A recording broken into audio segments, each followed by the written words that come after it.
जय श्री राधे दोस्तों, जय श्री कृष्ण। तो देखो, परिपत्र की विशेषता नहीं है। परिपत्र में किसी भी प्रकार के उत्तर की अपेक्षा नहीं की जाती हो। किसी व्यक्ति विशेष को आदेश अनुदेश देने के लिए परिपत्र का प्रयोग किया जा सकता है। परिपत्र प्रायः आंतरिक होता है, अर्थात इसका प्रयोग जारीकर्ता, मंत्रालय, विभाग, कार्यालय तक ही सीमित रहता है। परिपत्र को पत्राचार का रूप नहीं माना जाता। परिपत्र देखो, परिपत्र की परिभाषा क्या है, आप यूँ समझिए कि जब किसी अधिकारी या किसी कार्यालय, किसी विभाग के द्वारा किसी व्यापक जानकारी के लिए, किसी सूचना निर्देश की व्यापक जानकारी के लिए जारी किया जाता है, उसे हम कहते हैं क्या? परिपत्र। ये ध्यान रखिए, क्या कहते हैं उसे? परिपत्र कहते हैं। यानी जब आप किसी अधिकारी के द्वारा अपने ही विभाग में अपने अधीनस्थ अधिकारियों, कर्मचारियों को सूचना देनी हो, तो उसके लिए जो पत्र जारी होता है ना, उसे कहते हैं परिपत्र। परिपत्र को अंग्रेजी में बोलते हैं सर्कुलर। क्या बोलते हैं? सर्कुलर, यानी गश्ती पत्र। यह एक ऐसा पत्र है जिसको एक बार में आप सैकड़ों नहीं हजारों व्यक्तियों को लिख सकते हो। सैकड़ों नहीं हजारों को लिख सकते हो। अब देखो, आओ इसको पढ़ते हैं। परिपत्र में किसी प्रकार के उत्तर की अपेक्षा नहीं की जाती। हाँ बिल्कुल, क्योंकि ये ऊपर से नीचे की ओर चलता है, तो आपके छोटे अधिकारी को एक आदेश जैसा लगता है कि इसको आपको पालना का मानना ही मानना है। किसी व्यक्ति विशेष को आदेश अनुदेश देने के लिए परिपत्र, व्यक्ति विशेष के लिए नहीं, ये तो समस्त शब्द के नाम से लिखा जाता है। कैसे? जैसे कि समस्त आपके अधीक्षक, समस्त प्रधानाध्यापक, समस्त जिलाधीश, समस्त अध्यापक, इस तरीके से ऐसे लिखा होता है। सूचना प्राप्त करना, तो समस्त का मतलब एक नहीं, ये सैकड़ों के साथ चला जाता है एक बार में। ये गलत था, गलत तो मिल गया। परिपत्र प्राय आंतरिक होता है कि अपने ही विभाग में जाया करता है। इसका प्रयोग जारीकर्ता, मंत्रालय, विभाग, कार्यालय तक सीमित रहता है और परिपत्र को पत्राचार का रूप नहीं माना जाता। ये ठीक है। तुरंत शब्द का तत्सम क्या होगा? ये त्वरित, ये ध्यान रखिए। हाँ, और ये तुंद का हो जाएगा तोंद, त्वरित का मतलब हो जाएगा तुरंत, तीक्ष्ण का मतलब तीखा, हाँ, और तप्त का मतलब हो जाएगा ताप। तद्भव कहेंगे तो मतलब ये बाकी के तत्सम है। ये बाकी के क्या है? तत्सम है, ये ध्यान रखिए। बाकी के तत्सम है और इधर तद्भव लिखेंगे तो ये हो जाएगा। तो ये तो तद्भव हो ही गया, तो इसका तत्सम ये हो गया। ये तद्भव है पहले से, सॉरी तत्सम है। इसका हो जाएगा तोंद, तीक्ष्ण का तीखा और तप्त का तपन या ताप। इस तरीके से देखना है। तत्सम शब्द वे होते हैं जो शब्द संस्कृत भाषा में पैदा हुए और बिना किसी परिवर्तन के हिंदी में आ गए, उन्हें कहते हैं तत्सम। अर्धशासकीय पत्र के संबंध में असंगत कथन है। अब अर्ध सरकारी पत्र किसे कहते हैं? तो अर्धशासकीय कहो, अर्ध सरकारी कहो, दोनों बातें एक ही है। अर्धशासकीय को अंग्रेजी में बोलते हैं आपके डेमी ऑफिशियल और अर्ध सरकारी को बोलते हैं अर्ध सेमी ऑफिशियल। क्या बोलते हैं? सेमी ऑफिशियल, ये ध्यान रखिएगा। हाँ, तो सेमी ऑफिशियल। अब ये पत्र क्या है? जब कोई अधिकारी किसी सरकारी कामकाज में व्यक्तिगत रूप से रुचि लेते हुए और किसी अधिकारी को रुचि लेने के लिए, उसका ध्यान आकर्षित करने के लिए आपके पत्र लिखा करता है, व्यक्तिगत मनोभावों के साथ में पत्र लिखा करता है, उत्तम पुरुष शैली, मध्यम पुरुष शैली में पत्र लिखता है, तो उसे हम कहते हैं क्या? आपके अर्ध सरकारी या अर्ध शासकीय पत्र। अब जरा देखो, अधोलेख के रूप में आपका शुभेच्छु आदि लिखा जाता है। अधोलेख का मतलब है नीचे लिखे हुए, तो आपका शुभेच्छु ये तो हम लिखते ही हैं, सभी पत्रों में आता है, इसी में नहीं है तो खैर। पर ये शुभेच्छु नहीं, औरों में ये आता है बहुधीय, सरकारी पत्र में बहुधीय आता है। अर्ध सरकारी में आपका शुभेच्छु, आपका हितकारी, आपका हितैषी, आपका मंगलाकांक्षी, ऐसे शब्दों का प्रयोग होता है। अर्धशासकीय पत्र में सेवा में लिखना पूर्णतः वर्जित है। नहीं, सेवा में तो जरूर लिखना चाहिए, वर्जित कैसे हो सकता है? वहाँ तो लिखता यही है कि सेवा में है, आपके सम्मान में, आदरणीय में, इस तरीके से शब्दों का प्रयोग करते हैं हम इसमें। अर्धशासकीय पत्र में अनौपचारिकता का पुट होता है, बिल्कुल आपके काम सरकारी होता है और बातें व्यक्तिगत होती है। काम कैसा? सरकारी, बातें कैसी? व्यक्तिगत। उस पत्र को कहते हैं क्या? आपके अर्धशासकीय। इसमें विषय और संदर्भ अवश्य लिखा जाता है। ये जरूर नहीं है, ये कंपल्सरी नहीं है कि विषय और संदर्भ जरूर लिखें। हाँ, इसमें ऐसे लिख सकते थे विषय और संदर्भ लिखा जाता है। अवश्य की लाइन बहुत जरूरी नहीं है, क्योंकि विषय मैं आपको आपसे अनुरोध करता हूँ कि उक्त कार्य यानी कि ऐसा है, वहाँ पर ऐसा ऐसा हो गया, ऐसी ऐसी घटना है, ये कार्य होने वाला है, तो वहाँ पर अर्धशासकीय अर्ध सरकारी हो जाता है। कोड़ी, कोड़ी का मतलब शब्द है, कोड़ी हो जाएगा तद्भव शब्द है, क्योंकि इसका तत्सम बनेगा कर्प्रदिका, ये होगा इसका कर्पदिका। कर्पदिका का आपके तद्भव होता है कोड़ी। क्या होता है? कर्पदिका का तद्भव क्या होता है? कोड़ी, ये ध्यान रखिए। तो कर्पदिका हाँ कपर्दिका है, कर्पदिका नहीं कपर्दिका, यह आएगा नहीं। हाँ, कपर्दिका, इसका मतलब क्या होता है? कोड़ी। तो तद्भव पर यानी कि शब्द हो गया एक तरीके से। तद्भव शब्द है इसमें से कौन सा? ये धूली है, ये धूरी, धूली का तद्भव है ये। हाँ, पक्ष का हो जाएगा आपके पक, ये पखवाड़ा। द्वितीय का दूसरा या दूजा, ये धर्म का धर्म, ये लिख देते हैं तद्भव। तो अपने को तो धूली तद्भव शब्द पूछा है तो धूली इसका हो ही गया पहला ही।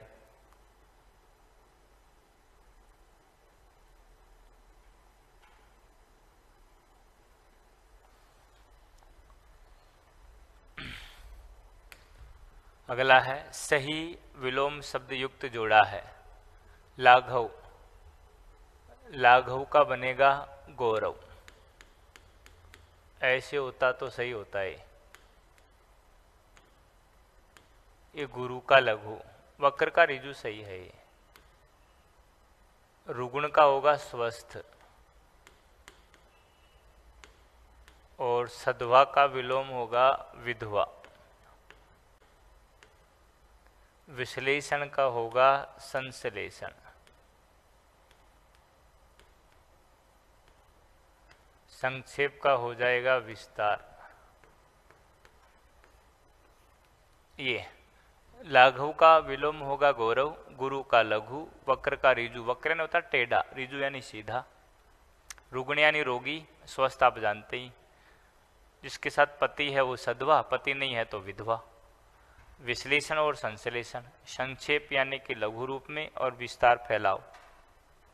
चर्वण यानी चबाना होता है। ये चूर्ण का चूर्ण हो जाएगा, चिक्कण का चिक्कना हो जाएगा। चतुष्पाद, ये इसका तत्सम ये है चतुष्पाद। और ये चर्वण का चबाना हो गया, चिक्कण का चिकना हो जाएगा चिक्कण, ऐसे। और आपकी चूर्ण का चूरण हो जाएगा। तो 7वें सवाल में तीसरा उत्तर हो गया आपका। 7वें सवाल में कौन सा है? तीसरा। आइए तो आगे चलते हैं। अगला सवाल है ये भी तत्सम तद्भव का ही है। मकर, ये तो मगरमच्छ वाला हो गया। भगिनी, गलत तो यही हो गया। ये भगिनी का बहिन सही है। प्रस्वेद यानी कि पसीना। यति जति, ये भी ठीक है 8वें सवाल का, यानी यति जति भी सही है। प्रस्वेद यानी कि पसीना हो जाएगा, और भगिनी का बहिन हो जाएगा, ये ध्यान रखिए। और ये मच्छर, मशक यानी मच्छर हो जाएगा, मशक होगा इसका तत्सम, मशक। और मकर का मगर, मगरमच्छ। तो तत्सम किसे कहते हैं तो आप जानते हो, वे शब्द जो संस्कृत से हिंदी में आए हैं बिना किसी परिवर्तन के आए, जो कहते हुए आए हैं उन्हें कैसे तत्सम, रूप बदल करके आए हैं उन्हें कहते हैं, उसी के दूसरे रूप हैं उन्हें कहते हैं तद्भव। मार्ग का मार्ग हो जाएगा, मग भी लिख सकते हैं, मार्ग या फिर मग, ये तत्सम है। मिष्टाई का हो जाएगा मिष्ठान, यज्ञ का हो जाएगा जग, राजपुत्र का हो जाएगा राजपूत। तत्सम नहीं है तो इसमें नहीं है तो ये नहीं है। हाँ, मार्ग का मार्ग तद्भव है, यज्ञ तत्सम है, राजपुत्र तत्सम है, ये ध्यान रखिए।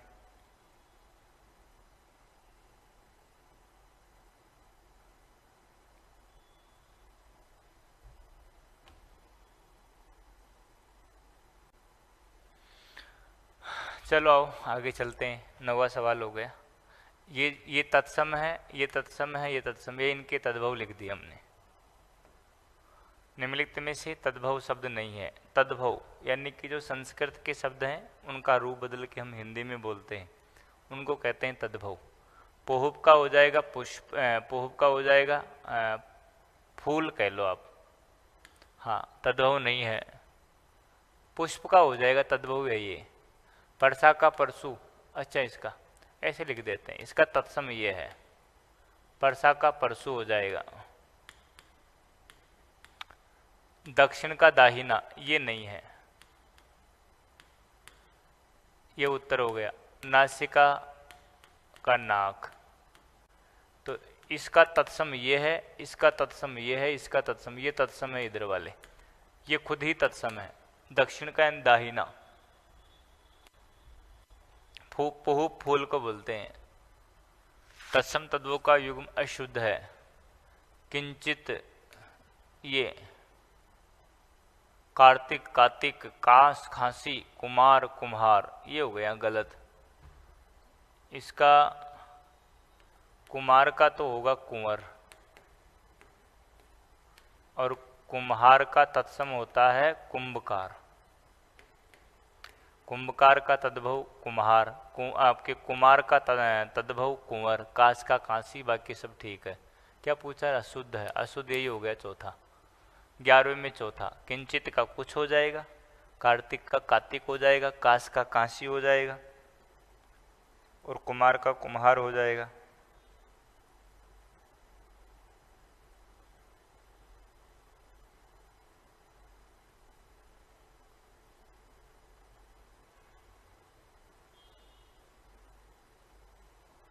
चलो आइए आगे चलते हैं। अगला भी तत्सम तद्भव का ही है, तत्सम शब्द है, तत्सम यही है, इसका तद्भव ये होगा गोसाई, या गोसाई भी कह सकते हैं, ये भी होता है। गृद्ध का ये तद्भव है, ये होगा गृद्ध तत्सम। गोबर का हो जाएगा गोमय। गाय का तत्सम है गो, तो तत्सम शब्द है। गोस्वामी का, गोस्वामी तत्सम है, इसका तद्भव हो जाएगा गुसाई या गोसाई। गृद्ध का गीध हो जाएगा, गोमय का गोबर हो जाएगा, और गो का गाय हो जाएगा। यानी कि 12 सवाल। अगला 13वां सवाल है। 13वां सवाल भी तत्सम तद्भव का ही है। हाँ, अब क्या है सवाल? किस विकल्प में तत्सम शब्द का युग्म अशुद्ध है? गर्त, अब वो तो गर्त में गया मतलब गड्ढे में गया, ऐसे। ये गात्र, ये घट यानी घड़ा, चर्मकार यानी चमार, छत्र यानी छाता, ये पहले वाला गलत है।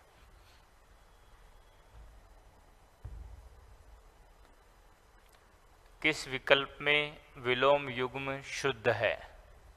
सुषुप्ति विलोम का जागरूक, सुगंधित का दुर्गम वो, सुगति का दुगति, सुविचार का दुर्लभ।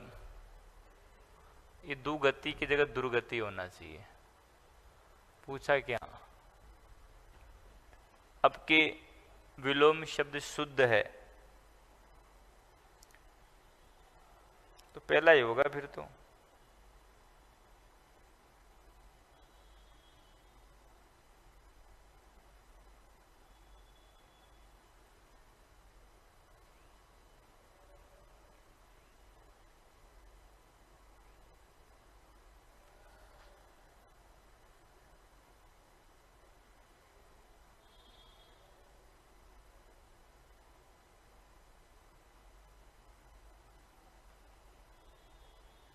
चलो आओ, तो देखो सुविचार का हो जाएगा दुर्विचार या फिर कुविचार। कुविचार ज़्यादा ठीक रहेगा, बुरे विचार। दुर्लभ का हो जाएगा सुलभ, जो आसानी से मिल जाए सुलभ, मुश्किल से मिले दुर्लभ। दुर्गति का, दुर्गति नहीं है तो दुगति है ना, तो गलत हो गया। दुर्गति होता तो सही हो जाता, सुगति दुर्गति। सुगंधित का दुर्गम नहीं, सुगंधित का होगा दुर्गंध। ये दुर्गंध, सुगंधित, दुर्गंधित, हाँ। और दुर्गम सुगम, दुर्गम सुगम हो जाएगा ये पहले वाला। सुसुप्ति यानी सोया हुआ, जागरूक यानी जागा हुआ।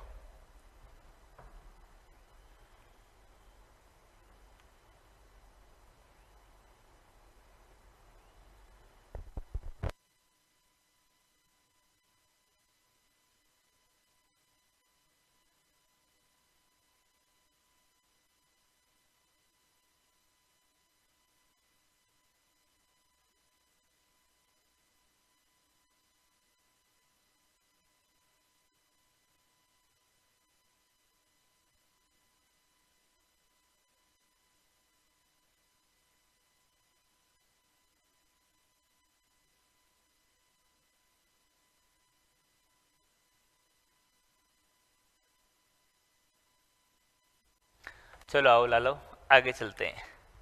कृतघ्न का विलोम है कृतघ्न। ये देखिए, दुष्ट तो दुष्प्रवृत्ति का हो जाएगा, मूर्ख नहीं। कृतघ्न, कृतघ्न सही है। हाँ, तो कृतघ्न यानी होता है कि वन वर्ड में भी आता है, किए गए का उपकार मानने वाला, उसे कहते हैं कृतघ्न। और जो किए गए का उपकार नहीं माने उसे कहते हैं कृतघ्न। क्या कहते हैं उसे? कृतघ्न कहते हैं, ये ध्यान रखिए। और फिर लिखा दुष्ट का तो विलोम सज्जन कर सकते हैं, मूर्ख को हम ज्ञानी भी कह सकते हैं, उल्टा करेंगे तो बुद्धिमान कह सकते हैं वैसे। हाँ, और स्वार्थी का तो क्या कहें, निस्वार्थी कहते हैं। औचित्य शब्द का विलोम है अनौचित्य। ये देखिए, औदित्य का अनौदित्य, ऐक्य का अनैक्य, उद्धृत का अनुद्धृत। हाँ, यानी कि ये हो जाएगा औदित्य का,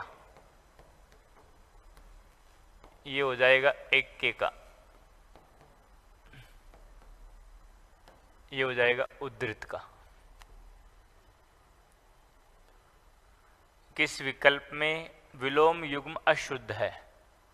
गलत पूछा है। अहंकारी, हिंसा, पहला ही गलत हो गया। अनंत का अंत है, हाँ। और अभियुक्त का अभियोगी, अमित का परिमित, ये पहला ही गलत है। हाँ, अमित, अमित का मतलब होता है जो आपके निश्चित मात्रा में नहीं होता, जिसे मापा नहीं जा सके, वो अमित हो जाएगा। और जिसे मापा जा सके वो परिमित हो जाएगा, है ना। और फिर है आपके अभियुक्त का अभियोगी, तो सही है। और फिर आपके अहंकारी का करेंगे तो निरहंकारी कर लो, और तो क्या होगा इसका, निरहंकारी।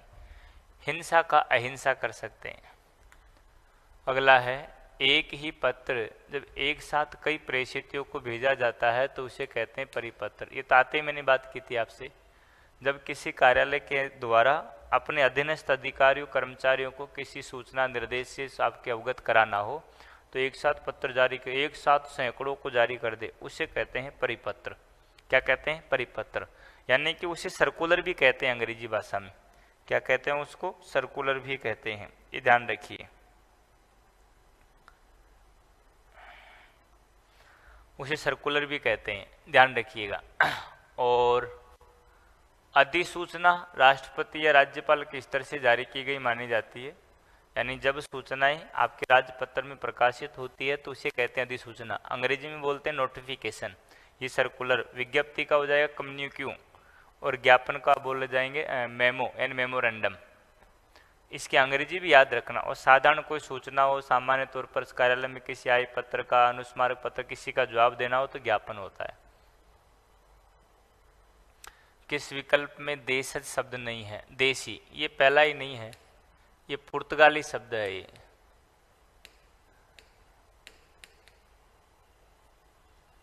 गाड़ी, चिमटा, ढक्कन, चिमटा, कड़ा, ये सब देसी शब्द है हमारे। यानी कि वे शब्द जो देश की बोलियों में पैदा हुए, देश की आम बोलचाल की भाषा में पैदा हुए और हिंदी में प्रयुक्त होते हैं, उन्हें हम कहते हैं क्या? देशज शब्द। व्यष्टि का हो जाएगा समष्टि, व्यष्टि व्यक्तिगत होगी, समष्टि सब कुछ होगा। व्यास का हो जाएगा समास, व्यास का क्या हो जाएगा? समास। और वृष्टि का हो जाएगा सूखा। हाँ, सूखा गीला का भी। अनावृष्टि, वृष्टि, अनावृष्टि, ये वृष्टि का अवृष्टि भी कर सकते हैं और सूखा भी हो जाएगा। हाँ, अनावृष्टि का तो आवृष्टि हो जाएगा। खैर, अनावृष्टि का तो क्या है? आवृष्टि हो जाएगा। 20वें सवाल के अंतर्गत व्यास का समास हो जाएगा। हाँ, वृष्टि अनावृष्टि कर लेंगे, इन दोनों का ही ठीक रहेगा, ये ठीक है।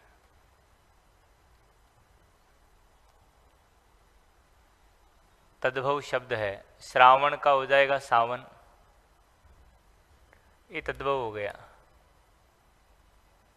एक कृषक का हो जाएगा किशन। ऐसे किशन कन्हैया वाला है या फिर कौन सा है यार? कृष्ण का किशन कर लो, चलो कृष्ण। तर्पण का तर्पण, ये तद्भव होगा इसका। कर्ण का कान, श्रावण का सावन, इस तरीके से। तो सवाल जो था उसका उत्तर हो गया आपका, यानी 21वें सवाल का उत्तर हो गया चौथा।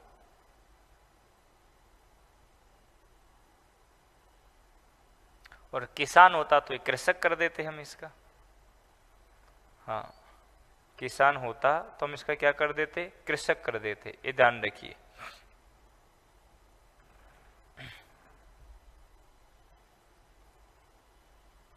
आओ तो आगे चलते हैं।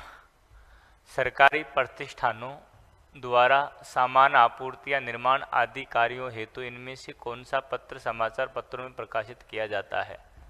सरकारी प्रतिष्ठानों और सामान की आपूर्ति के लिए, निर्माण आदि के लिए जो आपके पत्र होता है वो निविदा होता है, जिसे बोलते हैं टेंडर। जब सरकारी एवं गैर सरकारी प्रतिष्ठानों के द्वारा निर्माण संबंधी कार्यों को करवाने के लिए आपके संबंधित लोगों के सूचनार्थ आमंत्रण प्रकाशित करवाया जाता है, उसे कहते हैं, ये ध्यान रखिए। आई बात समझ में? तो ये निविदा है एंड टेंडर। और ज्ञापन तो मेमोरेंडम, ये सर्कुलर हो गया, ये नोटिफिकेशन। विस्तार का अर्थ होता है आपके संक्षिप्त। संक्षेप का, अच्छा विलोम, विलोम संक्षेप हो जाएगा। सूक्ष्म का हो जाएगा स्थूल विलोम, छोटा का बड़ा, लघु का गुरु। दीर्घ भी कर सकते हैं लघु का वैसे।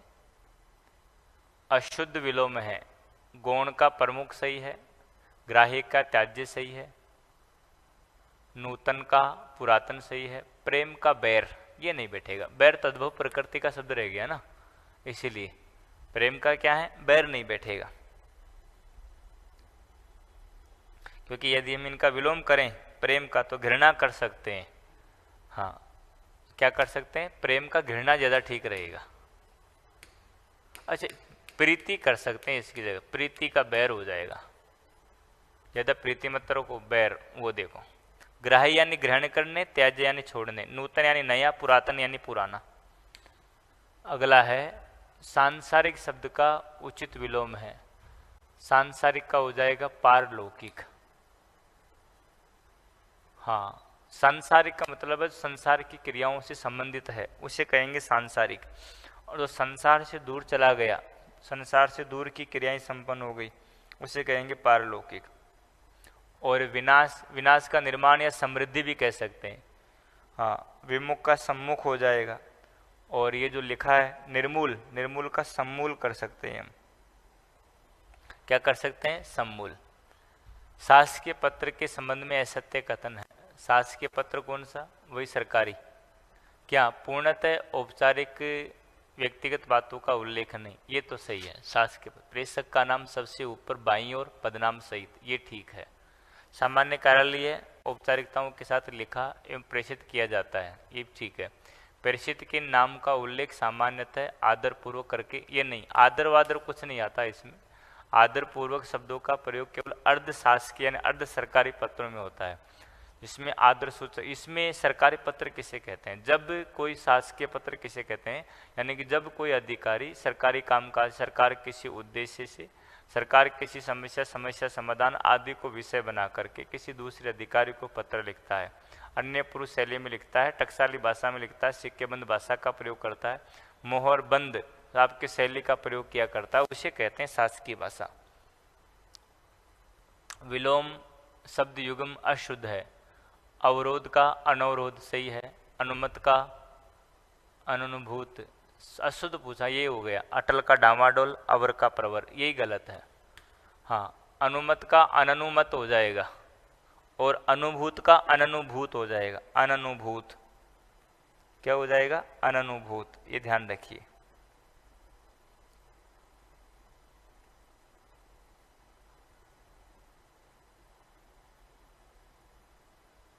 आइए आगे चलते हैं।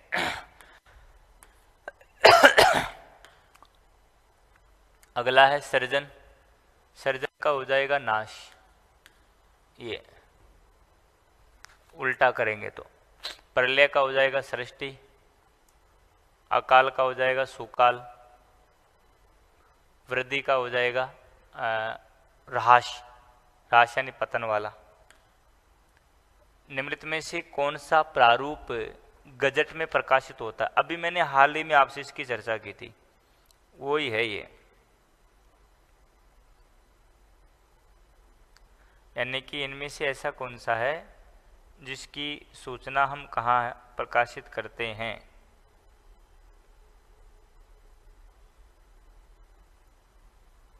यानी गजट में प्रकाशित करते हैं, ये सवाल है। आओ तो देखो, मैंने अभी कहा था जब सरकार की ओर से जारी की गई सूचनाएं जब राजपत्र में प्रकाशित होती है, ये सूचनाएं राज्यपाल या फिर राष्ट्रपति के स्तर से जारी की गई मानी जाती है।